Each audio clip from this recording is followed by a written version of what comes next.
Now, the truth is, my life is fine without it. Initially, I was thinking, well, if I get this, it's going to open up new doors, which it probably will. But that's something that I'm avoiding. Like, I should go and just finish that. But I don't. I avoid it because things are operating just fine the way they are. I believe that everything comes down to two buckets. I think it's either rooted in love or it's rooted in fear.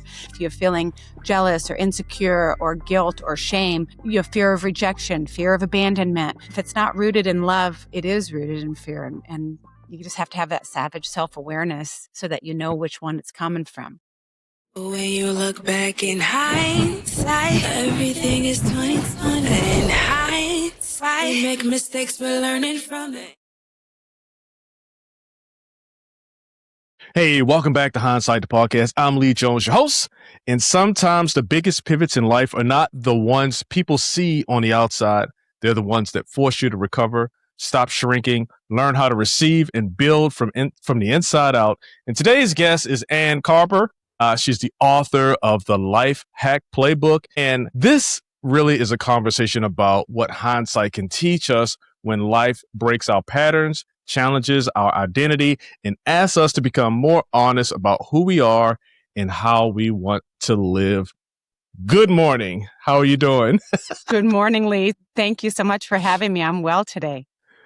We talked a little bit before the show, and you said you are amazing, I believe. That's a word that I usually would use, right? But it's a little gloomy outside, but it felt so good when I was out this morning walking the dog because it can get brutal here in California in the summertime. So felt really good this morning. Where are you calling in from, if you don't mind? Phoenix, Arizona. Oh, so we're familiar with the brutal heat too. So yeah, I can't even talk to you. So I think this is a situation that a lot of us deal with, especially me, right? You're just trying to go through and figure it out. And a lot of times you have that goal. I want to do this. I want to do that. But you're not really looking at what your life looks like, or you're not appreciating what your life actually is. So I just wanted to have a conversation about pivots. Do we need to pivot? If we are pivoting, where should we start? A lot of people look on the outside, but I believe that you and I agree that a lot of this stuff starts on the inside. I couldn't agree with you more, and when you talk about kind of taking a real good look, I think that savage self-awareness of where you are in life and how you're really showing up for yourself and your tribe is really important. I think a lot of us get caught up in the hamster wheel, and then we don't even slow down long enough because we just feel like we have to keep going. I'm calling BS on that because I that's kind of part of my journey is that I did call BS on that hamster wheel. And once I stepped out of that, I realized that's kind of where life began. Even though I had this whole big life prior to that point, I do just believe that getting out of the hamster wheel and starting to really get intentional about what do you want out of this life. It's not just get into whatever career you fell into and do this hamster wheel of keeping up with the Joneses. I think there's so much more to that. And now that I've kind of found that out for myself, I just want to share that at the loudest full volume that I possibly can with others, because I just think there's so much more out there. Yeah, so I got two comments on that one. One, my last name is Jones, so you don't have to do a whole lot to keep up with me. I love it. And two, I appreciate you saying you got out of that hamster wheel and saw a different life, right? But when you look back, this is hindsight. So when you look back, what are the pivots in your life that truly changed everything for you personally? Yeah.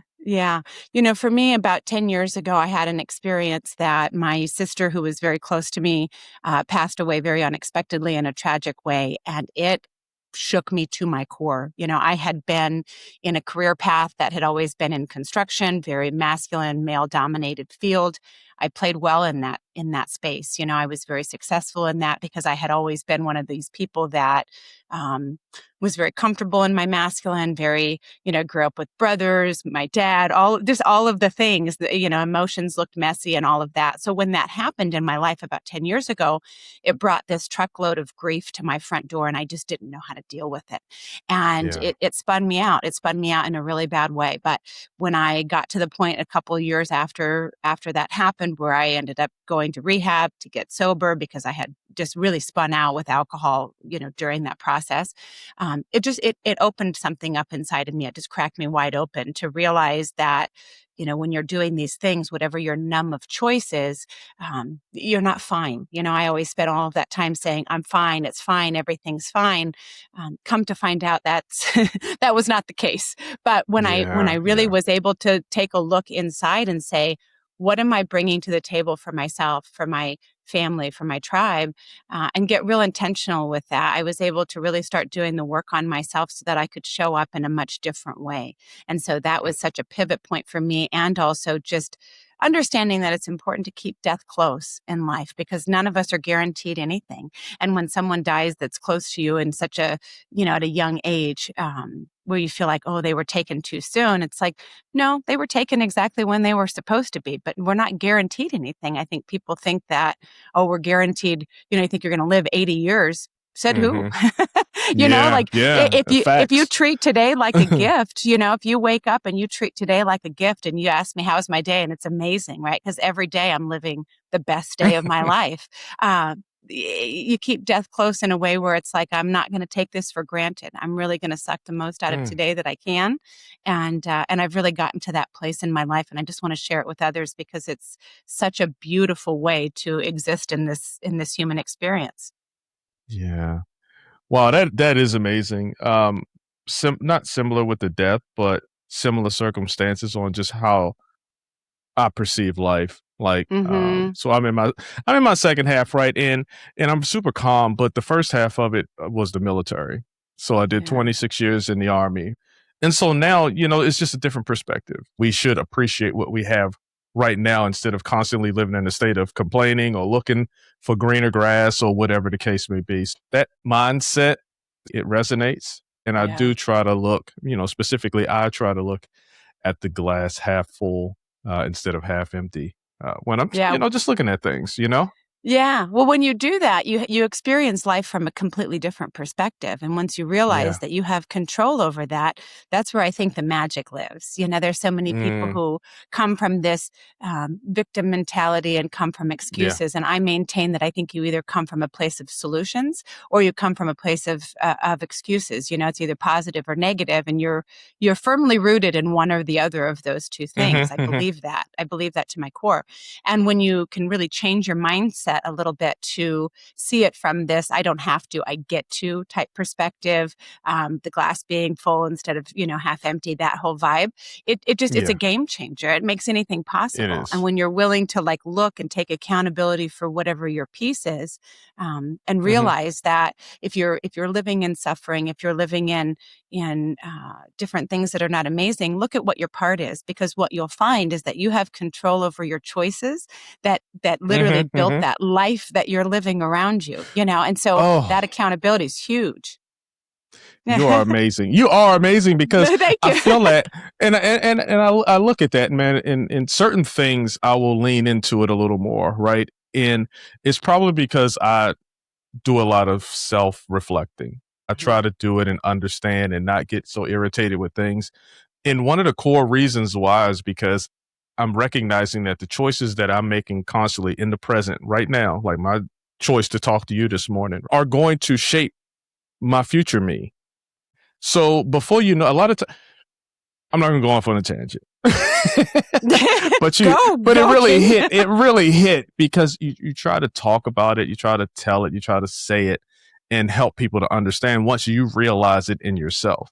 But the tragedy in it is a lot of people won't get it until they get it. And that's fine. Right. But sometimes you spend a lot of effort and a lot of emotional energy trying to get someone to a space that they need to get to in their own time. So, but I absolutely get that. I have a big piece of that. So I spent more time than I would have liked doing exactly what you said, as far as trying to invest in other people, to share with them, wow, I'm telling you guys, I've really figured some things out. I've found the cheat codes, after that. After I went to rehab, I spent a lot of years really just going all in on me because I didn't have it figured out. I didn't know who Anne was. I was a super young mom. And so I never had that earlier time in my life of figuring out who I am. So being able to really take that in my 40s of figuring out who I am, then all I wanted to do is share it. But like you said, people aren't ready until they're ready. And it's not my job to save anyone. And so I've literally changed my strategy a little bit where I just live so free that I make others feel the weight of their own chains. And by doing that, it's like I have people that I've got full goosebumps just saying that. People will come up to me and say, "What are you doing? I want what you have." Yeah. Because of the fact that I don't subscribe to the same BS that used to be that is the hamster wheel, And so when people ask, I'm happy to share the secrets. I'm happy to share what I've learned. It's not secrets. I'm sharing it at full volume, but they do have to be ready to be at a place where they're willing to go all in on them. Because that's all it is. It's not about doing anything other than just going all in on yourself and figuring out what that looks like. But you have to be willing to put down whatever your numb of choices. You have to be willing to look yourself in the mirror and say, and take accountability for what your choices have been that have led you to the life that you live every day. Because when you realize that those choices that you make, right, whether you spend time with me this morning or whatever the choices are, you're the architect of your own life. And that's the beauty and, like good news, bad news. I know, right? You have the power and also you have the power. Yeah. So, like Peter Parker says, with great power comes great responsibility. So just understanding that. Mm-hmm. So you mentioned hindsight and recovery, I think. I don't want to put words in your mouth, but hindsight and recovery. What did recovery help you see that you could not see while you were still living inside the pattern? Yeah. I was so in my own ego. I can't even tell you. I thought the world revolved around Anne. I really did. I thought everyone was just here playing a role in my life. And it just I had my ego on a real robust diet. I was very successful in life. And so I just lived in this world where I just thought, my shit didn't stink. And so, recovery really helped. It broke me. It broke me in the best possible ways because it was the ultimate, bitch slap of like, hey, wake up. This is not about you. I think we're meant to lead with our souls. And obviously we all have an ego, which is just your personality and, kind of who you are, but that's not what's meant to lead, so we look around at people and I just think everyone has their ego so out of control. And again, no judgment, spent decades of my life there feeding my ego. But this whole pivot for me has really helped me realize that we're all one, that we're all connected, that we're meant to be in community, that we're meant to help one another.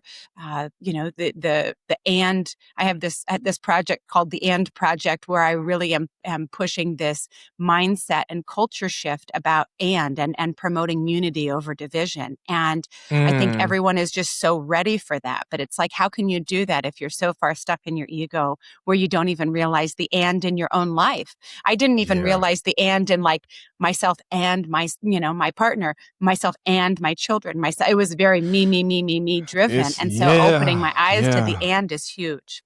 Yeah. I know I definitely suffered a lot more with the ego complex, right? When I was a lot younger. And I still do because, what I try to tell people and to understand is that you really only truly can see your perspective. Yeah. You can try to include others and kind of anticipate, but you can only truly see things from your perspective. So that's one. But you still need to acknowledge, I still need to acknowledge that Anne is here talking with me. So she's a part of this right now. She's a part of me, what I'm going through. And I can't just go through and just keep on talking, right? And be like, okay, nice to see you, Anne. It's all about me, right? Sure, I tried that for decades. It's not the right way, I tell you. But when you mentioned that, I tell you what, and this is me going off on a tangent again. Have you ever sat in a park or any place, doesn't really matter, and you just look at somebody walking by and be like, they have a whole separate entire life of experiences and choices that they make and things, and just wonder like, wow, then you look and see other people like all of us have all of these different things going on. It's weird, and it made me not feel small in the sense of not worthy, but small in the totality of this planet, I guess.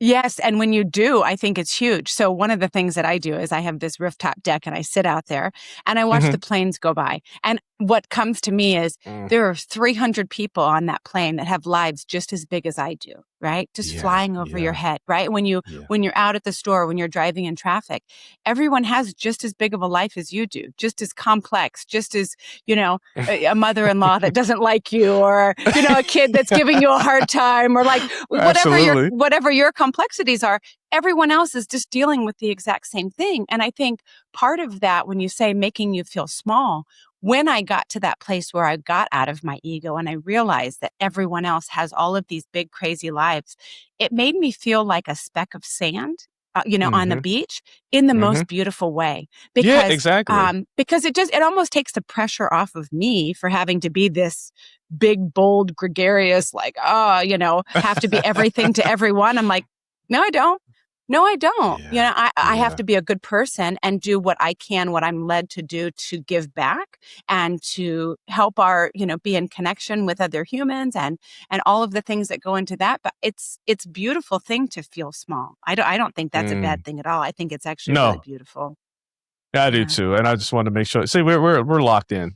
I like that. We're Yes, locked in. but I think don't you think that makes for such a beautiful life when you can really It realize and show does. someone grace that, like, hey, if somebody is driving like a lunatic in traffic, maybe that dude just found out his wife got in a car accident and he's trying to get to her. You know what I mean? Think of it from other angles instead of like he's just out to lunch. Maybe he's out to lunch, but who cares? You're the one holding the paintbrush. You know what I mean? You get to paint that situation Exactly. however you want to. So it's like you can paint it from this negative perspective, or you can paint it from the let me get out of your way. I don't know what you're dealing with today because I understand that you have just as big of a life as I do. I mean, it just makes it such a beautiful thing. And then the other thing, it helps support your own mental health in those spaces. Yes. And I do remember, and I'll say his name, Joel Osteen. He gives a lot of examples, right? But one thing that really resonated and stuck with me, because I live in California and we all know about how traffic is here. He said, when someone cuts you off in traffic, they can ruin your whole day. You're sitting around all day mad and upset, but that person isn't even thinking about you. Yeah. And being intentional about how you're going to spend that energy, don't let somebody in traffic ruin it for you like that. You don't get that energy back that you just wasted on them. That was an aha for me. That was really an aha. Like, wow, that was a simple story, but that actually helped a lot. So I create those stories as well. Well, maybe they're going to the hospital. Maybe they're late for a job interview, whatever it is, a positive spin. Because like you said, you're the creator, you're the paintbrush, you are the author of your mindset, right? Yeah. So take ownership, take charge of that. I love it. Yeah. I look at people that come from this place of if somebody says something to them or if they're analyzing something and they are coming from this negative perspective. And it's like, I go through my life this way. I just assume everyone likes me. Now, I'm not a ding dong. I realize I'm not for everyone, but I'm the one holding the paintbrush. And so it's like, why would I come from this place where I think the lady at the grocery store looked at me wrong, or someone who didn't say hi back was being rude to me, or maybe she had headphones in. Maybe she's having a terrible day and doesn't need to be acknowledging other people. Maybe, like, again, blah, blah, blah, blah, blah. There's all of these different scenarios, but I'm the one holding the paintbrush. So why would I read a text message like it was coming from a negative place? I just assume everyone likes me. Again, I'm not a ding dong. I know that that's not the case.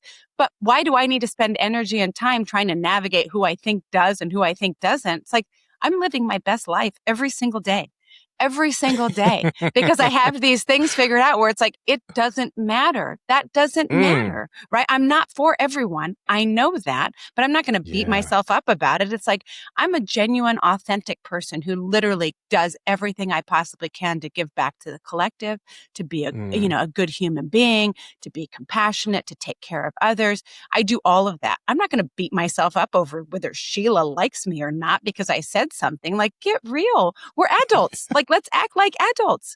I find that there are so many people in this life that are still living in middle school from that middle school perspective, right? And it's like, you guys knock it off. I just want to knock people's heads together, Yes. Yeah. Hey, you made me think of a story. It's funny you talk about headphones. There was this one guy. He was higher ranked than I was, and me and my battle buddy or friend of mine, Eric Gonzalez, we would say like hi or good morning, sir, right? Because you got to call officers sir. Good morning, sir. Mm-hmm. And he just walked by. And I was like, what a jerk! Yeah. What an asshole! My mind is going. Now it's generating a whole person. I don't even really know them. I mean, I work with them, but I don't really know them. And my mind is going to work and it's telling me all these things, telling me all these things. And now I'm starting to really not like them. You know what was the problem? He had in hearing aids. He couldn't hear very well. Yeah. And if I wasn't right in his face, looking at him and say something, he doesn't hear it. Yeah. And you built a whole and story. I felt so, yes. And I felt so stupid. I was like, and he's a great guy, once we got to know him. So it's little things like that, like you don't know. So don't invest all that emotional energy, right? I love the second part to that is I love that mindset. That's an added one that I may put into my toolbox and just think that everyone likes me.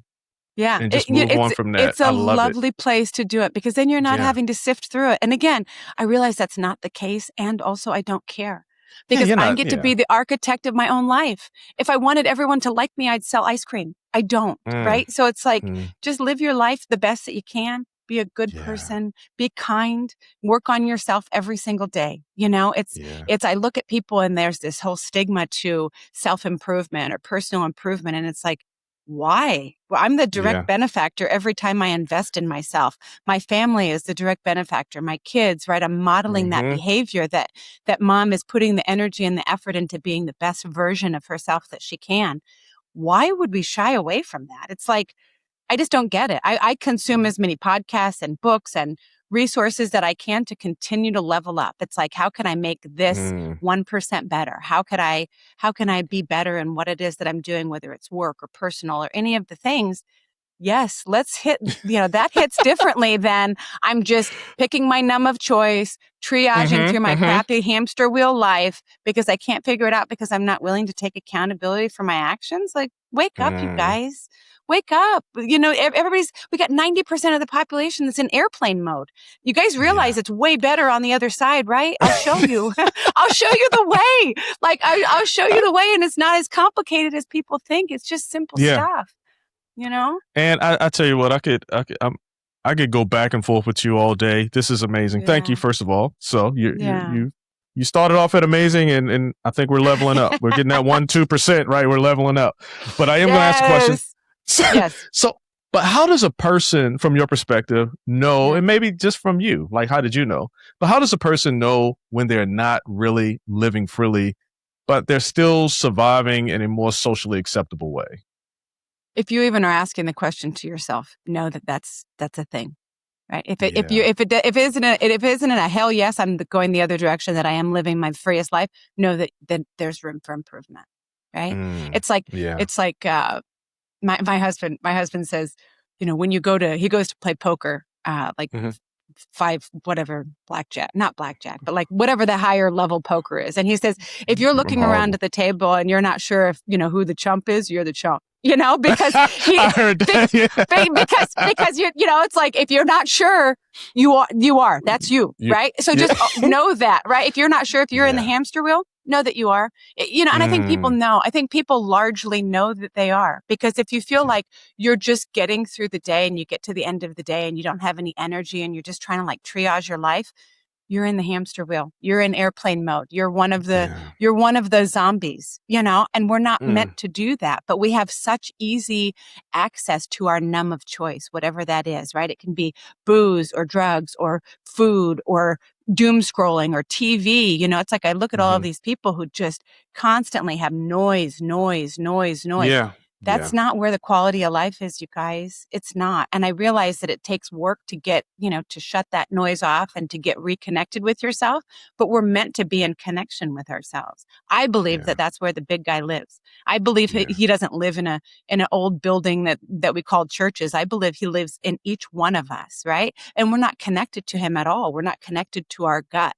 We've spent most of us our entire lives numbing out and betraying our own bodies to keep other people comfortable. Hence the people pleasing, hence the, wanting to make sure that you stay in line because we're doing this good girl, good boy, conditioning that we've been handed to us as we were growing up, this programming.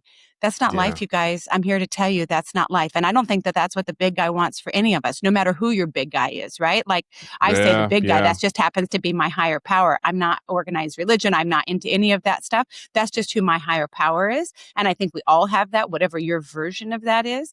Get in touch with that and realize that his vision for you is not for you to just be on this hamster wheel of numbing your crappy life because you don't know how to make changes to get out of it. You know what I mean? Yeah. It's so much bigger than that. And I think if more of us realize that, we could change this world, we could change things collectively. All you have to do is work on yourself. Stop yelling into the void about your neighbor Bill's political, beliefs. Nobody gives a shit.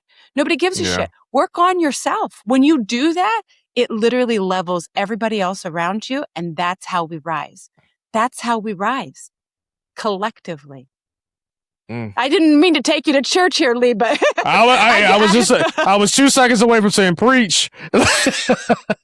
I'm so passionate about what I've found. I'm so passionate about what I know, and it took me to my rock bottom. It took me the big guy taking me to my knees, and it took a lot to do that because I was raised in what I will call indoctrination in a very organized religion where it was conditioning. It was not a healthy thing for me. I had all sorts of different things that I had to fight through, and taking accountability for what my piece is. But in doing that, I have opened the doors to this life that I could not have even dreamed of. It's so ridiculously cool.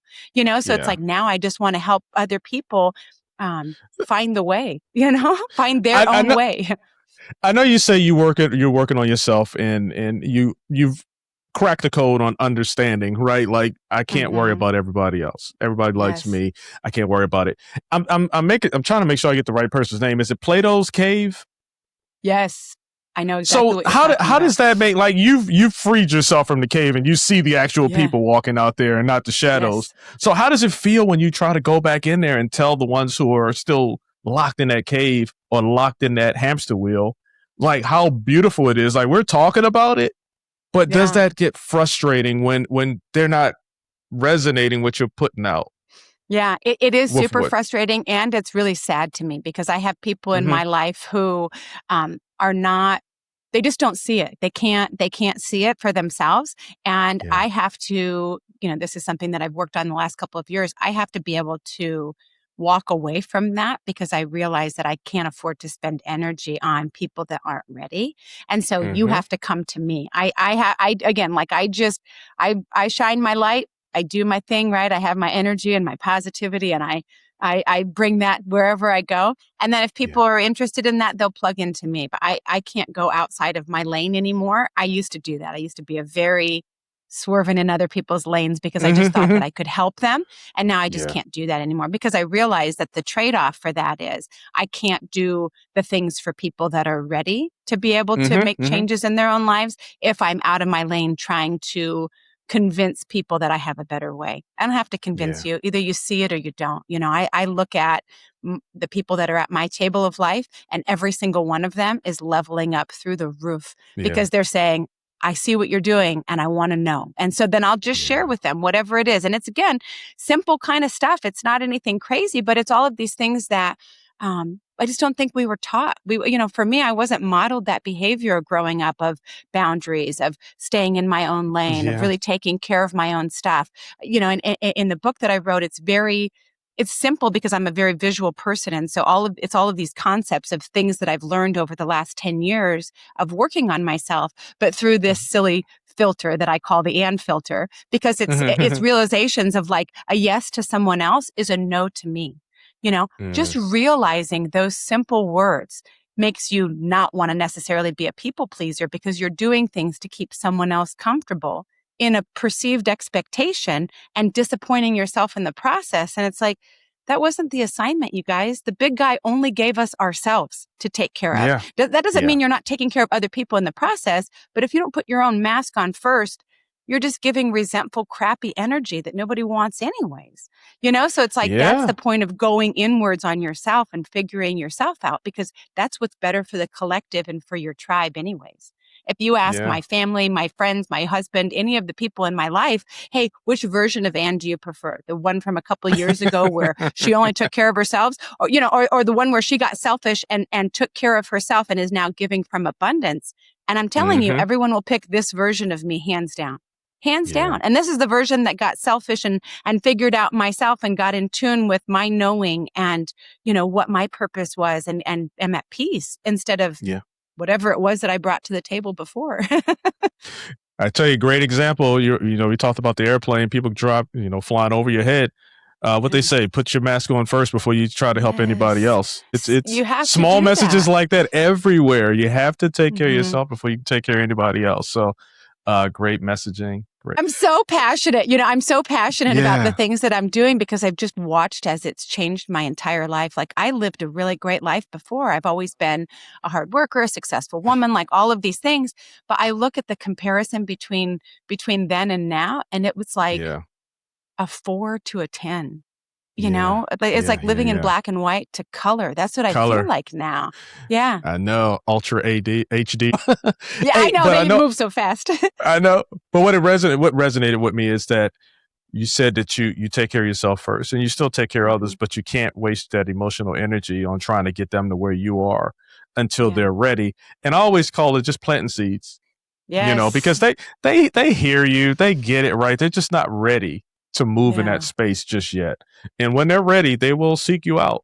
I mean, that's just Yeah. how it works. So Yeah, and it's fun because I've spent years planting seeds, and it's yeah. harvest time in my life because everyone that's at my table of life is sprouting up in ways where now I watch as they share with other people. We have this joke that it's like this MLM, this multi-level marketing Ponzi scheme thing that is who I am, because all I'm trying to do is encourage people to go all in on themselves. Yeah. That's it. And Yeah. there's nothing that's Yeah. being sold. It's go all in on you, because that's what the collective needs. Because when you Yeah. figure out and you give out the best version of yourself, it just comes out, it just oozes out of you. And then other people are wanting to say, okay, what is it that she has? Or what is that he has?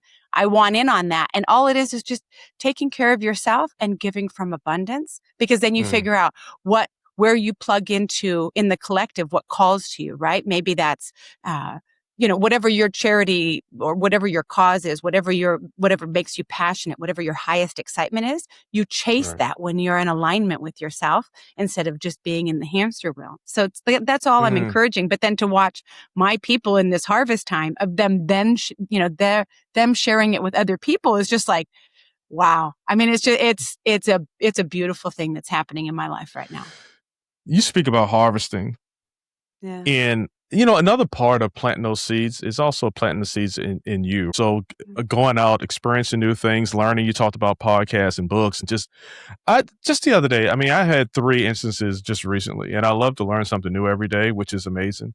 I was with my friend Eric. I talked about him earlier. We were driving to a Top Golf event, and while we were going, he was talking about restaurants, and he was like, "Yeah, and we go to these Michelin rated restaurants," and I was like, "Uh huh." But I didn't know what Michelin rated meant. Restaurants, right? I had no idea what he was talking about. So I stopped and I talked. I said, "Hey, what is Michelin rated?" And he gave me the rundown, what it is. You can look it up. I won't talk about it now. Not you, but anybody's listening. He told me about it, and then my wife and I, we went to this movie, and it was a rom-com. But in the movie, there was a chef, and the lady was talking about her mom when she cooked, and she was always aspiring to have a Michelin rated restaurant. And I was like, huh, he just told me about that yesterday. And it makes me think and wonder, like, I've probably heard this a million times, but I never took the opportunity to try to figure out what it actually is. And as soon as a thing becomes apparent, or it comes into your mind, or your understanding, it's going to present itself to you in ways that you just don't see. And you are like that to people. That's how I'm seeing it, right? Because you don't even know about it, because you don't know it exists. You kind of know it exists, maybe not, right? But you're that clarification, or that plant that sprouts up from that seed.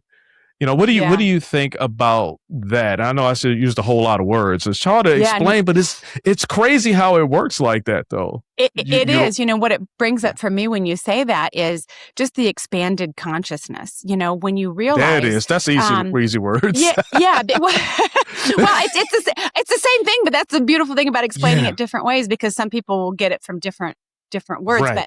But when you realize, like, if you were only looking at a certain portion of a book, and maybe there's pages that were ripped out, you wouldn't realize that those were even options, but when you're turning pages and you see, it's that expanded awareness of, wow, life can be so much better, right? You can come from this place. I explain people as like, think about little watch batteries, and you either have your plus side up or your minus side up. And I think that you view this world from one of those two places, right? You're either inherently a positive person, where you wake up in the morning and you say, okay, what am I going to do today? Blah, blah, blah, blah, blah. Or you wake up where you're like lackadaisical and like sluggish, and you're going to look for the negative things in life all the way through the day. You get to choose. Right. And I truly believe that it is as simple as flipping your battery over. Does it take work? Yeah. Yes, of course. Is life hard? Yes, it is. But I'll just maintain that you get to pick your hard. So it's like, is being fat hard? Yes. Is getting in the gym and taking care of yourself hard? Yes. Is being, having money hard and trying to be successful hard? Yes. Is being poor hard? Yes. You get to choose your hard, right? So it's like, stop comparing and saying like, I have, I don't have this and so does have this. You want to sit and spend your gift of today comparing yourself to someone else? Boss, you're coming about it all wrong, And so just being able to see it from that place, it's like, I think the way that my brain, visualizes or turns things that I learn into these visualizations is just so powerful, because it slaps with people where they realize, okay, you're right. You've been given a gift today. You're going to waste your gift comparing what you have to somebody else because you don't have what they have. And I realize in this lifetime, things are so easy for doing that, right? Social media and all of these comparison tools that we have. But when you realize, shut all of that out and just figure out how to be the best you that you possibly can, because you're modeling that behavior for your children. Right? You're modeling that behavior for your friends and for the people that have a seat at your table of life. What do you want them to think is possible? And for me, I want my kids to think anything is possible. I want them to know that I come from this place of, I'm going to make this day my bitch because I'm not guaranteed tomorrow. That's what I want to model, that behavior. So it's like, you get to pick what life you lead. And when you realize you have the power for that just by your choices, and knowing that doing nothing is also a choice. I think a lot of people don't realize that. Doing nothing is also a choice, but those choices are yours and you get to build whatever life you want. Stop making excuses. Get out of your own way. So many people are holding the hand that holds them down. Knock it off. Knock it off. You're doing it to yourself. A lot of great stories too with that. And also, if you continue to want to compare yourself to others, keep in mind that you have no idea what they had to go through to get to the point that they're at. You don't know their story. You may see the rosy flowery story, but there's another story behind those things. So just understand that you don't know their story. Well, but that's an excellent thing, right? Just understanding that and showing someone else grace that they're doing the best that they can, because you, like you said, you don't know what somebody's going through. When you were talking about something earlier about your superior who had your hearing aids or whatever, it's like you don't know if that dude's wife is dying of cancer and he's just doing everything he can to try to get through the day, right? Like when you talk about someone that has this whole big life, everybody does. And everybody is just doing the best that they can with what they have. And everyone is dealing with real, real hard stuff. So show people some grace and stop beating yourself up in your own head about whether somebody said hi to you or not. You know what I mean? Like, you're causing your own suffering. When I was a kid, I was in elementary school. I got a beating in elementary. No, it wasn't even elementary. It was whatever, preschool, from a teacher who said that I didn't say good morning to her. And I did. I was super shy, super quiet. Anyway, that's what resonated with me. It can get that bad, right? And now you get irritated mentally with adult to adult, right? If someone doesn't do the simplest thing, get off of that. So anyway, like, what are you doing to yourself? Like, again, you're holding your own paintbrush. You paint it how you want it. So, I'm gonna tell you something else too. And then I'm going to ask you a question. I Okay. do this every day. While I'm walking my dog, I will wave or I will smile at every person that goes by. And I'm Mm-hmm. not expecting anything from that Mm-hmm. because now I know what it is. I think everybody likes me. Yeah. I know. I I'll, do the exact same I'll take thinking. that. And if they don't give me the response, any kind of a response, then, Yeah. maybe they didn't see me. Or Yeah. maybe they're thinking about something a little more important than the guy walking his dog smiling at them. But I try to get that positive thing. I'm not looking for any kind of feedback or any kind of whatever. I'm just throwing it out there. And maybe that smile, that high, that wave is exactly what that person needs at that moment as well. So, Yes, I couldn't little agree with you things. more. I couldn't agree Yeah. with you more. I think that that's so important to have that. And it's like, I'm an adult. I don't need feedback from every single person, right? I'm not a child. When I wave at somebody, if maybe they're not in a place, maybe they didn't see it, maybe whatever, it doesn't matter. It doesn't stop me. I'm the same. I Yeah. smile and wave at everybody because I'm shedding this Exactly. light and this energy on as many people as I possibly can. That's what I'm here for. I love it. Hey, so you talk about the stay small narrative. Does that sound familiar to you? Because I heard you Stay say it. small. All right. So let me finish the thing then. Then Yeah. it'll trigger something. Okay. What does that? So staying small. What does that sound like in real life, especially for women who are capable, driven, and used to carrying a lot? Mm. Well, the staying small, I think, maybe we're talking on two different things. I like to feel small in that I don't think everything is about me. But as far as staying small from the, like being the woman and carrying things and whatever, I am just the opposite. I'm at full volume, like as loud and as big as I possibly can. Yeah. Yeah. Not from a perspective of trying to get on anybody else, but I'm not going to shrink to make other people comfortable anymore. I think that's also that same like good girl conditioning that we were taught to stay small and to not speak our truth. Yep. And I think that that's a really dangerous place to come from because, there are things that have happened over the course of my life where I have stayed small and I have stayed quiet and allowed things to happen to me that should have never happened. But it's literally like, I didn't feel like I deserved to speak up or to not be small. And so I think we're hitting two different things on that because I like to feel small from the standpoint of I don't live in this world where my ego needs all of this room. But also like in speaking my truth, I don't stay small. I do that at full volume because I want my people in life to understand that they should do the same for themselves. Yeah, I did. Earlier, because we've been having such a great conversation. Earlier, when that question came to me, I was thinking I probably should make that distinction when I asked this question. So I appreciate you making that distinction. And so, why do you think so many people shrink themselves even when they know they have more in them? Yeah.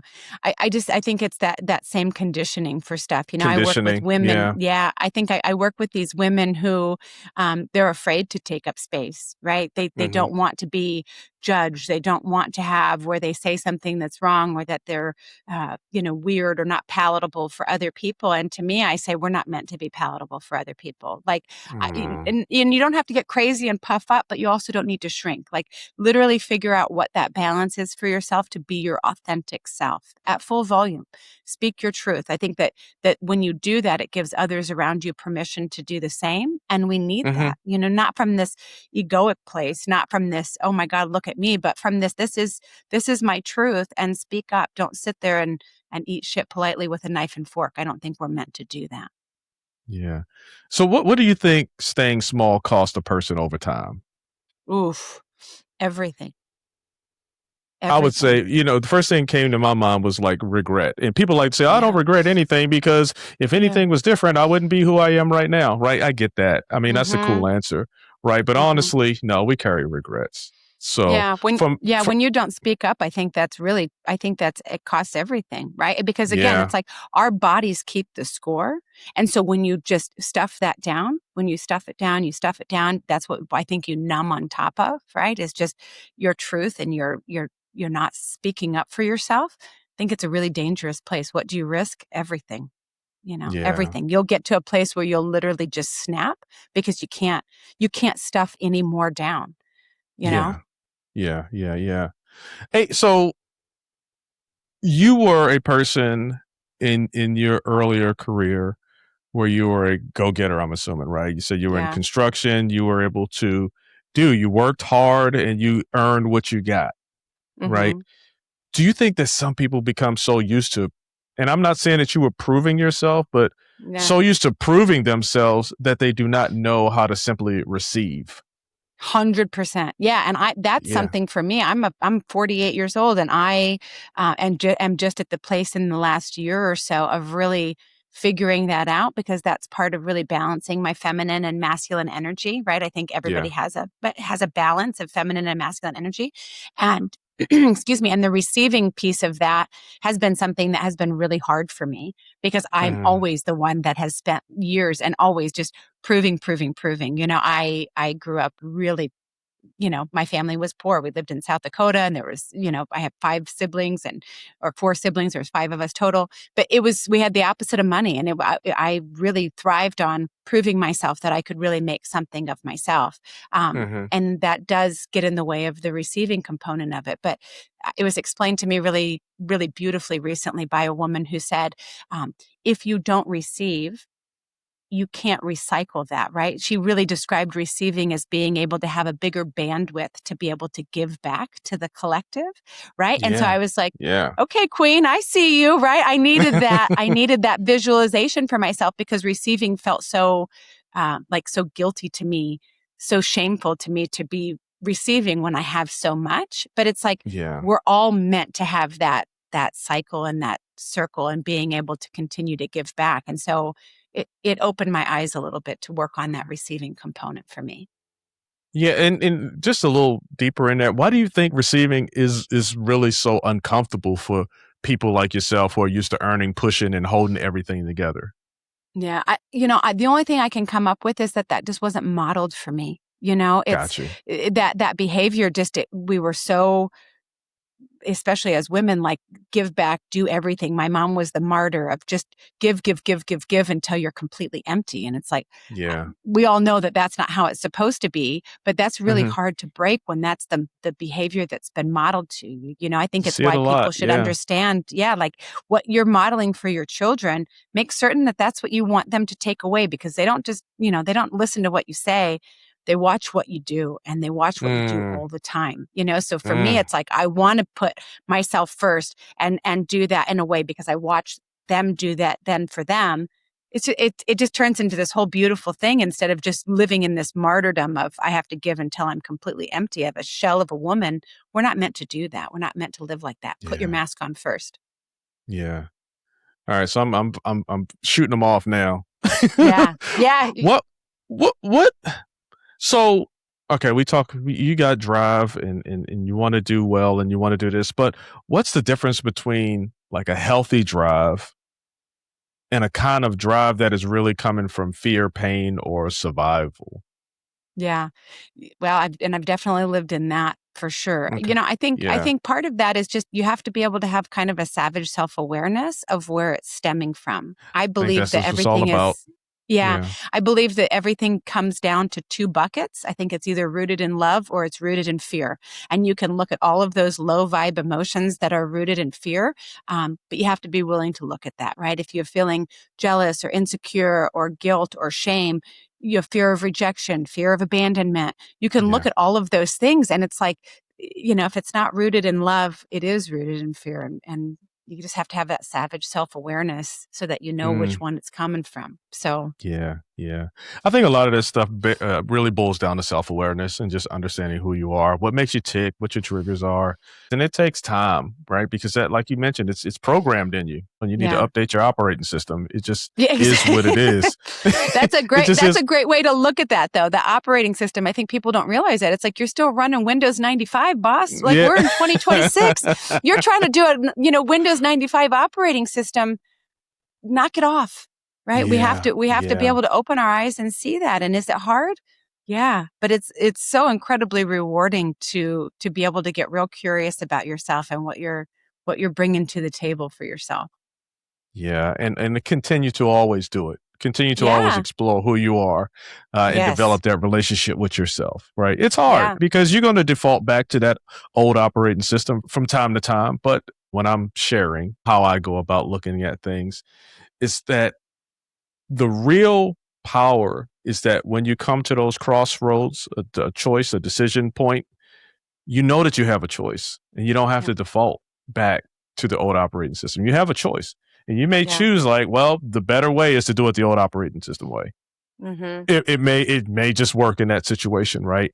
But you always have a choice. And knowing that you have data points, right? You have data points for what choosing the old way looked like, right? So if it's like, if you chose the old way and you like what that result was, then great, keep doing that. If not, Still do something good. different. Yeah, exactly. If not, try something different. If you're not 100% happy with how yesterday worked out for you, look at what areas you feel like are draining you and do something different about them. Because when people say like, I'm stuck in this job, or I'm stuck in this, or I'm stuck in this, what, it's like, you realize today's a gift, right? That's how you're going to spend your gift. Yeah. Weird. That's an odd choice. I'm not spending my gift that way, but you do. I like that. Yeah. We talked a little bit earlier about kind of recycling and helping other people. Maybe we didn't outwardly say it, but building your tribe. For me, before I went to the military, you pretty much think that you're good, but in the military, it opens your mind to really rely on your battle buddies or your teammates or your unit to help you. So for a person, from your perspective, for a person who has built an identity around being strong, capable, and self-sufficient, what usually happens when life forces them to slow down and look inward? I will say that it's not pretty. It's really not pretty. Yeah, it's messy work. That's messy work when life forces you to slow down, right? And to me, it's the best, most beautiful thing possible, but it is messy AF, because that's the kind of stuff that I feel like is, crying on the bathroom floor kind of stuff, of just realizing you got to take accountability for things and have a willingness to want to change and to be the better version of yourself. But yeah, life has a way of forcing that stuff, because your body keeps the score, and it comes to call to collect every time. Yeah, it makes me think of just a simple one that most people a lot of people in the military have experienced it at one point or another. And it's when you're so good at your job, whatever it is, and then something happens. And I was a supply guy. I like to say that out there because I'm not going to try to say something that I wasn't. But I was always in these infantry combat type units. And so you kind of got to do what they do in order for them to leave you alone and let you do your own job, right? So you have to kind of level up to where they're at, and then do your own job. But my point is, you can go out there and do road marches, runs, carry all this weight, do these things, and then you break your foot. And now you're on the sideline, and now you're thinking. You can see a pro athlete. You see those, I love sports, pro athlete who's the best at what they do, and they get hurt. And now you just have time to think. You slow down. And now you have to rely on doctors to help you, rely on family to help you emotionally. Yeah. And to your point, that can be really messy, because you're the one in your head. And I just think about that. And if we can set our mindset up before, as a proactive approach to life, and if we can understand these lessons before we actually have to go through them, maybe it takes a little bit of the mess out, just a little. No, I think you're right. I think you're absolutely right. I think people don't realize that their mind is just a tool, and you can strengthen that to work for you. I've watched as athletes have done exactly what you're saying, and that's a messy thing, because now all of a sudden they go from this high performing, very physical to, just had surgery on an ankle, and now you don't get to walk, and you're dependent on other people. It's like, talk about what that will bring up for a human being. Ooh, it is messy. Yeah. So I'm gonna go back to you getting out the hamster wheel. Yeah. What had to be rebuilt inside of you before your outer life could start to feel different? For me, everything. It just happened to be in stages. I rebuilt everything. Like the things that are still the same, my energy, I've always been had a magnetic personality and really just had this light inside of me. But I Mhm. had to build everything else because I was raised in very organized religion, which has a lot of programming and conditioning associated with it. I was raised to think that women were not equal with men, not from anything that was necessarily said, although there were Mhm. things that were said, but just the behavior that was modeled to me. That's a hard thing for a woman to come back from and to correct, because then you feel like Yeah. all of the time you have to posture yourself in this way where Mhm. you're larger than life and you're this huge outgoing, loud personality. I don't want to be that. I want my softness to be able to speak, but I spent a lot of my years feeling like I had to prove myself, 10 Mhm. times harder than anybody else. So there's a lot that goes into that. I had to rebuild everything. Yeah. And Yeah. I'm happy to have done it, because I got to be Oh, the yeah. architect of what I wanted it to look like. What I Yeah. looked at for women that I looked up to, whether it was people that were into, personally known to me or otherwise, of like, what characteristics do they bring to the table that resonate with me? What lands Yeah. with me? I think a lot of people don't realize the beliefs that they carry around are limiting beliefs, generally speaking, unless you've examined it and chosen that that's something that you're going to live by. Those are Yeah. just things that were handed to you. You don't have to carry those It's around, true. Yeah. And so it's like, when you look at all of the programming and the conditioning and the things that you were taught, if I look at that and I say, does that resonate with me? Is that important for me to have, as a belief? And if it isn't, it's just handcuffs that aren't locked. Go ahead and take them off and set them down. You don't have to carry that forward. Or you may look at it and go, yeah, that does resonate with me. I do want to carry that belief forward.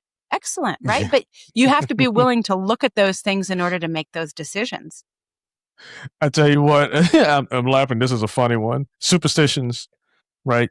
Growing up, I don't know who I learned it from, but you can't split a pole. But then it comes a point, like I'm walking, and my wife, the dog, my daughter, a pole, the street. So I can't split a pole. But if I split the pole, it's all these different things. Like I'm thinking about. I'm like, what am I thinking about this?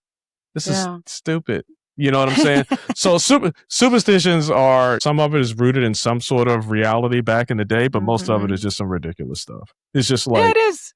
it just is what it is. So I just Yeah. want, I thought about that when you said it. Okay. Yeah. Um, I'd say a lot of words. Hey, what truths do people usually avoid because their life still looks functional enough to just keep going? Mm, mm. What truths? Say the question one more time. What truths do they? What truths do people usually avoid? Like me, like I know Mm, that I should probably. So I have this. I'm doing psychology now, but I was getting a degree in business, and all I have to do is pass one Spanish class, and I needed that one Spanish class for the last 4, 5, 6, 7, 8, 9 years. mm-hmm, Right? Now, the truth is, my life is fine without it, right? mm-hmm, Because initially I was thinking, well, if I get this and I get this degree, it's going to open up new doors, which it probably will, but it's going to open up these mm-hmm. doors and do all these different things. But I'm like, but my life is actually kind of good right now. Do I even Yeah. really care about it? Right. Mm-hmm. So that's something that I'm avoiding. Like I should go and just finish that, take that class Yeah. and then expand. Right. Yeah. But I don't. I avoid it because things are operating just fine the way they are. Yeah. So what do you I think think? what that brings up for me is just the truth that people um, don't really acknowledge to themselves, that they have the capability, they have they're holding the keys, right? Like I think a Yeah. lot of people Mhm. think that Mhm. life is happening to them instead of for them. I think a Yeah. lot of Yeah. people outsource their happiness and outsource their decision making and think that it's like, oh, that's just happening to you. You can take the bull by the horns and really get fun with this life. I Yeah. believe that Yeah. this life is a game, and we're meant to just really be playful and in co-creation with the big guy on things. Yeah. And if you don't realize and take accountability for the things that you have done to get you to the place that you are right now, that wasn't an accident, that didn't just accidentally happen. You can look back and say, well, that choice kept me here. This choice kept me small. This choice, held me, whatever. If you're not willing to look at that and take accountability, you're not able to do anything with it, right? So that's the good news, bad news component of it. So I think that's the truth, is that people think that this is just a life that's happening to them. I'm saying it's just the opposite. I'm saying I can look back and see, I'm the one that put every one of those drinks to my mouth. I'm the one that, didn't put the priorities where they belonged in earlier years in my life. And also I've looked in the mirror and said, I want better for myself. I want better for my family. I'm willing to do the hard thing to do that, because I don't think any things in life are harder than anything else. It's just choose your heart. So that's the truth, I think, is that people just, they're cozy in this blanket of whatever crap it is that they live in right now. And they're not willing to kind of open their eyes a little bit and realize that they can take control and really do amazing things in this life. Yeah. Awesome words of wisdom. And we could end it just right there. But before we go, no, I'd like you to talk to, tell us a little bit about your book that you wrote, what inspired you to write it, and what do you expect people to get from it who read it? Yeah. So the book that I wrote is called The Life Hack Playbook, and it's basically 10 kind of core chapters that cover things like fixing your shit, right? Which is just recognizing that your triggers are your own. They're not someone else's, right? That's your homework in this university of life. Explaining energy in a way that people can understand it and really take control of working with it.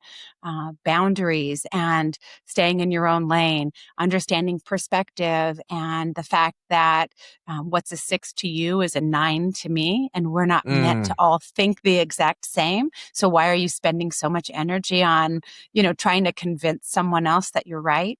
I think we do a lot of stuff in this life where we listen to defend instead of listening to understand. And so, right? and that's, I think, what gets us in a lot of trouble. So this book is something that really feels like the last 10 years plus of my life, of things that I've learned and run through what I call my Anne filter, right? My brain of needing to be very visual and it has to slap for me in order for me to be able to get it and really work with it. And so it's just sharing the way that my brain works with other people, and the feedback that I have gotten has just been phenomenal, because it's people that go, oh shit, I didn't understand boundaries that way before. Or I thought, I didn't realize that I was carrying around all of this invisible weight that I don't need to. When you start really leaning into fixing your own shit, which is what my trigger chapter is, when you really start doing that, you get lighter and lighter and lighter with everything that you do, because you're able to process those things that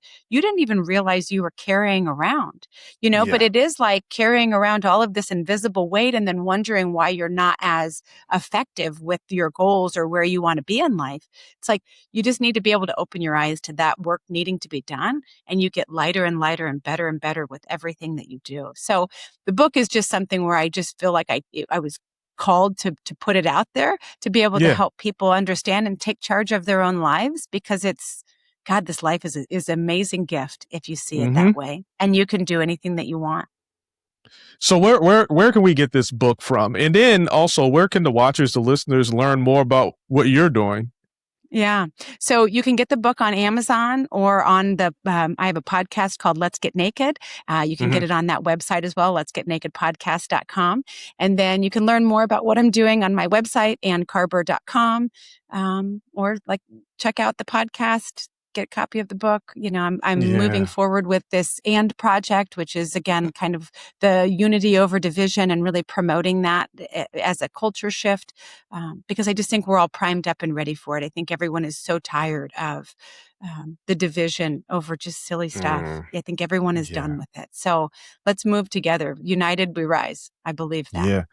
Absolutely. And to put ones who are watching right now, it's an amazing podcast, Let's Get Naked. I love the episodes that I watch, and I am subscribed to it so that I can see more and more of what you have coming out in the future. So I appreciate that, Anne.